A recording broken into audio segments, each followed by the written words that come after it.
Podbas, podcast Balai Arsip Statis dan Tsunami. Saya harus menyebut peran Pak JK yang luar biasa ya. Jadi Pak JK itu dengan enteng saja menelpon semua orang untuk bantu begitu ya. Jadi sudahlah dapat Pak SP yang memang concern dengan pembangunan Aceh. Pak JK-nya sebagai wakil presiden itu sangat lincah bergerak ke semua kementerian. Nah di lapangan Pak Kuntoro orang yang tadi yang saya sebut sebagai punya kredibilitas yang sangat baik lah. Ya. Jadi saya lihat kalau modelnya Pak ABRR itu para deputi kepala ya waktu itu ya. Iya, memposisikan diri sebagai pembantunya Pak Kepala BRR ya Pak. Iya betul. Ya itu yang kadang-kadang sekarang ini menghilang di kita ini Pak. Gimana menurut pendapat Bapak itu? Iya namanya kan deputi artinya pembantu atau wakilnya ya. Iya. Wakil. Jadi ya kita menjalankan fungsi staf, membantu kebutuhan dari kepala sesuai dengan bidang masing-masing. Iya. Ya memang itu merupakan seni ya. Di satu sisi kita adalah pembantunya kepala, tapi kan juga harus punya leadership di bidang masing-masing. Iya, iya. Nah itu yang menurut saya kami beruntung karena Pak Kuntoronya tuh membina dengan baik dinamika kelompok. Iya. Jadi dekat secara personal, spend waktu sama-sama, rapat nggak pakai jarak begitu ya. Iya. Dan rapatnya nggak berjarak itu menimbulkan ide-ide muncul dengan sangat baik gitu. Ya, tidak ada jaim-jaiman gitu. Barangkali ada yang lihat foto kalau rapat ada yang terlambat tuh push up. Dan Pak Kuntoro terlambat dia juga push up. Jadi keteladanan itu terjadi gitu, bukan hukum berlaku hanya bagi bawahan gitu. Itu juga menarik sebagai satu leadership fenomenon gitu ya. Iya. Itu di kalangan pimpinan, di kalangan pegawainya Pak gimana kayak apa Pak itu Pak? Itu saya kira sama karena sama, ya, Pak? Value itu kan cascading ya, makin ke bawah meskipun makin besar organisasi tentu saja tingkat keketatannya makin longgar gitu. Apalagi setelah buka kantor di mana-mana. Tapi suasana kurang lebih sama. Satu dua ada yang kena sanksi gitu ya, ada yang ditegur, ada yang kena peringatan tertulis. Tapi kita memang karena tiap tahun mereview kontrak yang kira-kira sudah tidak proper lagi ya udah tahun depannya kontraknya selesai lah, nggak perlu diperpanjang kurang lebih gitu. BRR mengelola duit dari luar banyak kan Pak ya? Iya. Kemudian duit dari APBN juga ada. Iya. Ada kesulitan nggak Pak? Menggabungkan keduanya. Seperti apa sih polanya itu Pak itu? Ini yang namanya inovasi ya, Bapak Ibu sekalian. Kalau yang APBN kan memang ada aturan yang ketat ya. Iya. Dari mulai maju sebagai pengguna anggaran ke DPR, ke Menteri Keuangan, diputuskan ya berlakulah sistem sebagaimana yang lain. Pakai tender, pakai segala macam. Nah yang dari donor, jadi dari 7,9 atau hampir 8 miliar dolar itu, yang dari APBN hanya sekitar 2, sekian. Selebihnya dari donor. Yang donor itu kita tidak pegang uang ya. Ini saya sebut inovasi, karena Pak Kuntoro bilang, Anda susun konsep notes, mau bangun apa, lokasi di mana, biayanya berapa, silakan tender sendiri, silakan pengadaan sendiri.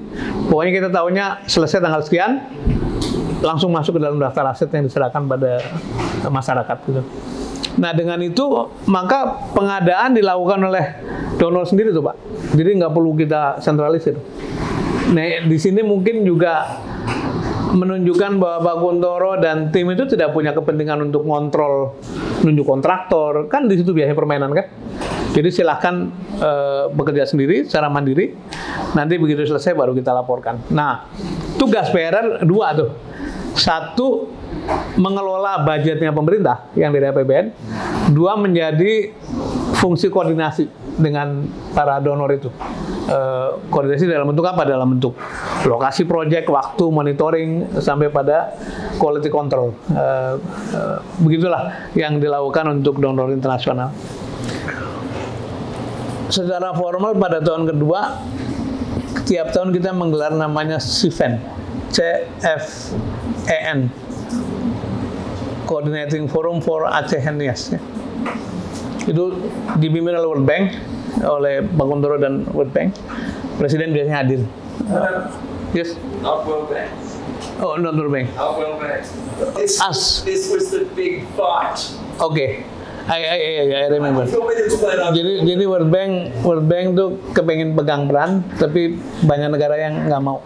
Mereka nggak mau didominasi oleh World Bank. Akhirnya, CBN is us ya, PRR, right? Yeah. Jadi, Amin and Amin Subekti and I were in the middle of this big fight. iya. Jadi Deputi Keuangan sama orang-orang seperti Pak Bill ini benar-benar menjaga kedaulatan BRR supaya tidak didominasi oleh lembaga manapun, kurang lebih gitu. Tapi dalam hari-hari yang tadi saya katakan, tiap-tiap lembaga donor boleh punya rencana sendiri. Kemudian caranya berkoordinasi adalah ada lembaga yang mengontrol namanya konsep notes. Jadi misalnya Pak Bill dari Australia mau nyumbang rumah, dia mesti nyusun konsep note untuk dialokasikan. Lokasinya di mana, berapa jumlahnya, nilainya juga tidak boleh terlalu nyomplang. Ada yang rumah yang sangat mahal, ada yang sangat itu kita juga jaga gitu. Jadi hari-harinya adalah hari-hari terus-menerus berdiskusi, dan waktu itu kantor BRR itu riuh sekali dengan lembaga donor lah tiap hari gitu. Nah, yang formal tadi ada forum tahunan mengenai bagaimana pembagian rumah segala macam. Itu sakit kepala tersendiri tuh, Mas, karena ini ada kisah suatu hari. Pak Takwa ingat nggak yang dapat rumah dari pohon kelapa itu di daerah mana tuh? Dekat Lampulo kayaknya. Jadi satu desa situ ada donor nyumbang rumah dengan kayu kelapanya kan banyak. Jadi dengan itu cepat dia dapat rumah kan? Senang awal. Mereka senang Awal. karena dapat rumah duluan. Lebih cepat. Begitu tetangganya dapat rumah Yang yang lain dari lagi. tembok, dari batako, protes mereka. Kok rumah sana lebih bagus gitu. Nanti belakangan rumah dari Turki yang boleh disebut the best houses di Lampu. Ya betul ya. Itu kan yang bangun saja perusahaan BUMN tuh. Jadi sangat bagus, kualitasnya bagus, kemudian bentuknya juga bagus gitu. Lampu ya. Itu protes lagi tuh. Jadi itu sakit kepala tersendiri tuh. Ya kita beri penerangan lah, namanya Turki, Pak. Turki. Namanya bangun macam-macam, yang nyumbang ya terserah yang nyumbang kan, mau bagaimana gitu. Tapi juga yang tidak enak adalah story bahwa ternyata tidak semua warga disiplin. Misalnya ada orang yang dapat rumah lebih dari satu, kadang-kadang lebih dari dua gitu ya. Makanya kalau Anda lihat, kan harusnya jumlah rumah yang dibangun itu lebih sedikit daripada sebelum tsunami. Karena apa? Sebagian dari korban kan. Ini enggak, jadi yang dibangun rumahnya melebihi jumlah yang pada waktu rusak karena tsunami gitu. Kami pernah diserbu oleh pengungsi, itu bagian dari tekanan-tekanan kepada BRR juga. Tapi rupanya ini bukan orang Aceh yang mengorganisir demo, pendatang, seorang dokter, namanya Dokter Panji. Saya sempat ketemu kira-kira 2 tahun lalu lah. Masih ingat saya, Pak? Masih lah, situ yang bikin huru hara itu. Jadi demo, kantor BRR digeruduk, dipenuhi oleh pengungsi, dan kita tidak bisa keluar dari komplek itu karena semua wilayah dipenuhi. Nah, kita akhirnya bernegosiasi dan apa boleh buat dipukul mundur dengan polisi dengan menjelaskan pada publik bahwa yang mereka tuntut tidak masuk akal. Jadi mereka minta duit berapa, 8 triliun kalau nggak salah, atau 2,8 triliun saya lupa, untuk dikelola oleh pengungsi. Nah itu si Panji itu manas-manasin begitu. Jadi kita nyatakan di publik tuntutan pengungsi tidak masuk akal, dan kita baru setahun barangkali ya, setahun lebih lah bekerja. Ya tentu saja dari 200 ribuan rumah yang harus dibangun baru selesai sebagian gitu. Nah, tekanan-tekanan begitu kembali membutuhkan kesabaran ya. Saya pertama kali ke sini Pak bawa keluarga. Anak saya 3. Yang paling besar kelas 6 SD di Lamlagang. Pada tahun kedua mereka minta pulang. Karena tiap hari melihat Serambi Mekah, Koran Serambi, nggak ada bagus-bagusnya dengan BRR. Jadi anak-anak bilang, ya ini kenapa sih kok kalian kerja siang malam kok semuanya jelek aja gitu ya. Nah, itu bagian dari pressure kepada para petugas PRR. Akhirnya mereka bilang, kami pulang aja deh, nggak enak di sekolah ditunjuk-tunjuk itu anaknya orang BRR gitu. Nah, jadi gini-gini tuh menjadi ya adalah saya menyebutnya pengayaan batin. Kita berbuat baik, dicela-cela, dimaki-maki, tapi terus harus berjalan gitu. Itu bagian dari pematangan barangkali. Gitu. Itu bawa keluarga ya waktu itu Pak? Bapak? Pak Guntoro minta seluruh deputi yang dari Jakarta bawa keluarga dan tinggal di Aceh. Gitu. Walaupun saya mungkin separuh waktu harus ke Jakarta karena urusan tugas, tapi keluarga di sini. Untuk memberikan signal pada publik, pada masyarakat bahwa kami betul-betul bersama masyarakat. Itu juga sedikit menenangkan. Nah, Bapak kan ada yang tanya lagi? Any question? Oke, itu dari Universitas Sahkwala ya Pak. Kami sedang ada program magang, selama 6 bulan. Namanya Merdeka Belajar, Kampus Merdeka ya. Nanti saya akan minta Pak Bill untuk menyampaikan persepsinya gitu ya.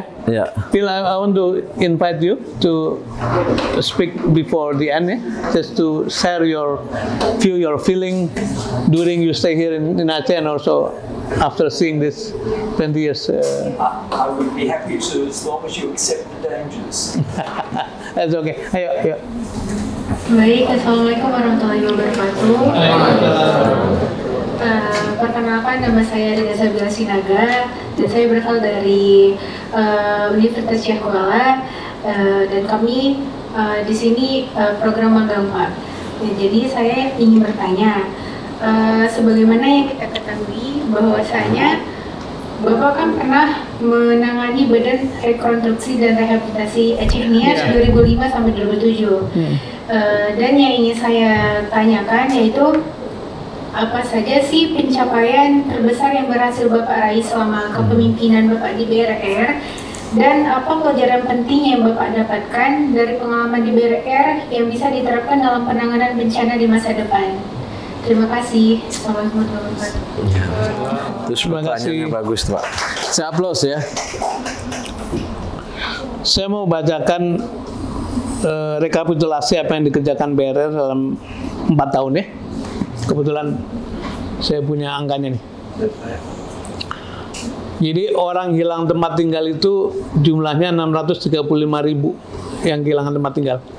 Kemudian yang meninggal dan hilang itu 127.000. Dan rasanya ini bencana terbesar yang pernah kita alami di Indonesia ini. Nah, UMKM yang hilang itu 104.000. Kemudian dibangunlah kembali 155.000 UMKM. Rumah dari yang hilang 139.000 dibangun 140.000. Jadi melebihi apa yang menjadi kebutuhan di awal. Kemudian guru yang meninggal 1.927, guru dilatih 39.000, 73.000 lahan pertanian hancur, dikembalikan lagi hampir 70.000 hektar. Kapal yang hilang hancur 13.000-an, nelayan yang mendapatkan kapal 7.100. Kemudian sarana ibadah yang rusak itu 1.089 unit, dibangun kembali 3.700 unit. Semuanya rata-rata lebih banyak. Jalan yang rusak 2.600 km, dibangun kembali 3.600 km. Kemudian sarana kesehatan rusak 517 unit, dibangun kembali 1.115 unit. Jembatan yang rusak 119, dibangun kembali 363 unit. Jadi semuanya rata-rata melebihi apa yang. Tapi yang paling berharga, tentu saja itu jelas manfaatnya, adalah cara kerja yang berbeda. Nah, Pak SBY ini pada waktu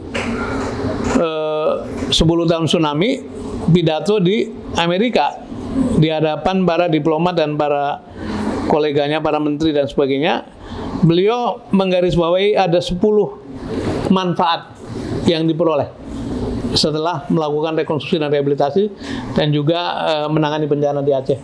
Nomor 1 kata beliau, tanggap darurat berhasil dikelola dengan baik, rehab rekon juga sukses. Yang kedua, konflik Aceh bisa diselesaikan, betul ya? Ya, damai. Kemudian embargo dan sanksi militer akibat urusan GAM itu dicabut. Jadi kita kembali diselesaikan. Indonesia menerima bantuan nasional sangat besar. Tadi dari 7,9 billion itu artinya dikalikan 15.000. Berapa tuh Pak? 8 kali 15, 120 triliun. Itu sebagian besar datang dari bantuan dunia. Kinerja dan governance BRR dipimpin Pak Kuntoro dipuji dunia.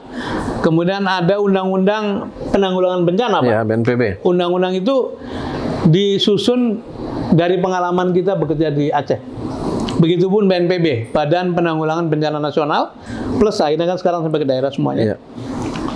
Dan terakhir adalah kita terbiasa menjalankan manajemen dan kepemimpinan di kala krisis yang mendapat pelajaran penting. Nah, bagi saya sendiri, adik Sinaga, saya menyebutnya ini pengalaman rohani yang luar biasa, pengalaman spiritual. Karena bagi saya bekerja di sini bukan pekerjaan tapi a call, ya. Dan kita belajar values, belajar leadership, belajar krisis manajemen. Saya sampai mengatakan gini Pak, pada waktu selesai dari sini tuh, walaupun usia saya waktu itu belum 40 tahun, tapi saya merasa my career is done. Saya udah nggak nyari-nyari apa lagi, karena tidak ada pekerjaan yang lebih sulit. Mau apa lagi? Nah, sejak itu saya merasa bahwa apapun saya kerjakan itu bonus saja.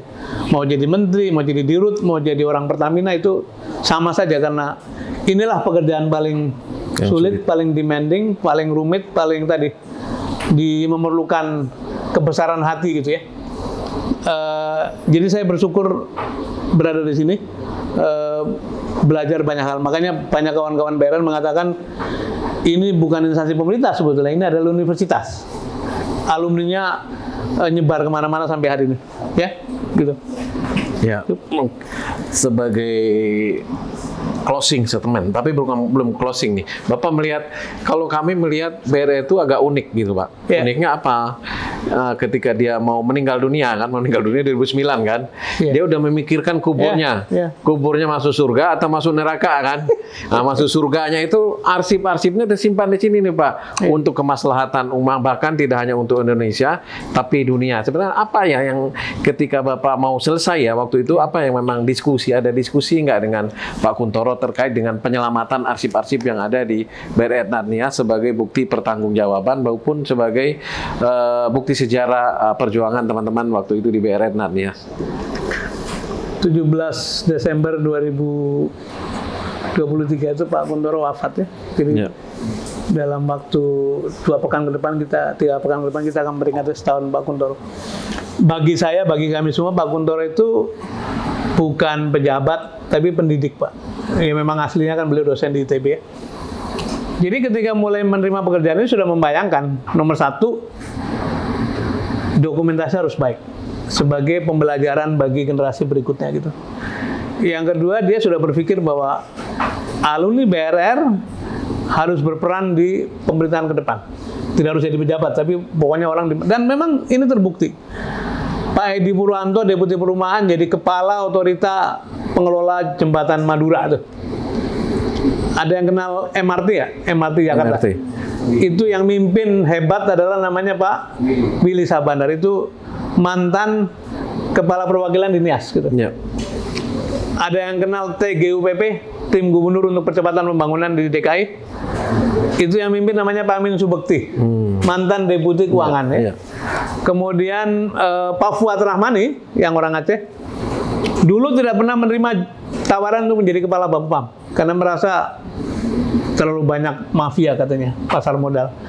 Tapi begitu sampai di sini ditawari pulang, beliau mengatakan, masa begini aja nggak berani, saya ke Aceh aja berani. Jadi Pak Fuad Rahmani jadi kepala Bapepam, jadi Dirjen Pajak yang saya kira sangat perform baik. Kemudian siapa lagi Pak Arif? Pak Bima tahu ya, kita semua tahu. Saya sendiri, saya ini anak kampung ya, anak desa. Kemudian tentu Pak Kuntoro punya warna sekali dalam hidup saya. Tapi sudah itu banyak saya lihat tugas-tugas yang saya tidak pernah perkirakan sebelumnya. Saya ini akuntan tapi suruh mimpin pabrik senjata. Saya pernah jadi dirut Pindad, teman-teman. Pindad tuh yang bikin senjata. Iya. Saya pernah menjadi wakil direktur di Pertamina, tapi juga pernah jadi dirut di satu perusahaan swasta. Terakhir kan jadi menteri. Itu juga tidak lain dari sebenarnya itu kan hal-hal yang tidak masuk akal bagi saya, Pak. Tapi saya berani aja lah. Seperti saya katakan tadi, nggak pernah. Tidak ada lagi pekerjaan yang lebih sulit daripada. Jadi Pak Kuntoro memang menyiapkan orang-orangnya untuk berperan di berbagai tempat. Sampai hari ini masih terus gelinding. Said Faisal, putra Aceh, ya. AHA Center. Sekarang di AHA Center di bawah ASEAN, ya. ASEAN Humanitarian Center. Myanmar juga. Pak Takwa ini pernah menjadi tim saya untuk mempercepat APBN di SDM. Pernah masuk DKI sebentar, tapi ini jadi sekda. Pak Iskandar jadi kepala Bapeda, ya, Pak Takwa, ya, pernah jadi kepala Bap. Jadi menyiapkan dokumen dengan baik, menyiapkan orang juga dengan baik. Dan ada satu dialog antara Pak Kuntoro dengan Pak SBY sebelum berangkat, kurang lebih begini lah. Pak Kuntoro, kita reform Indonesia bareng-bareng. Bapak bekerja dari Aceh, saya dari Jakarta. Jadi kan itu presiden baru dilantik berapa bulan kan? Iya. Itu menjadi spirit bagi kita untuk benar-benar konsekuen dengan undang-undang. Pak Kuntoro wanti-wanti 15 April 2009 PRR bubar. Kalau ada yang kurang, serahkan pada pemerintah daerah. Jadi kita memang menjadi lembaga yang istilahnya itu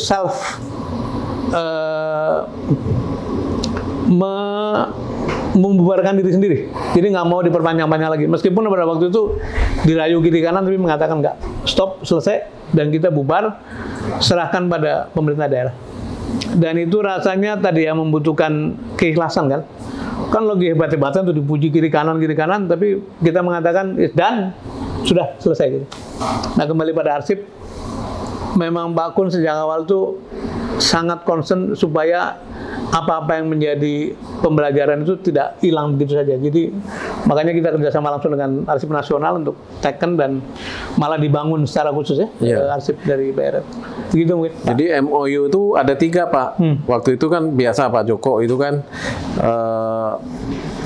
biasanya Andri itu yang sangat antusias kan dalam hal akuisisi arsip.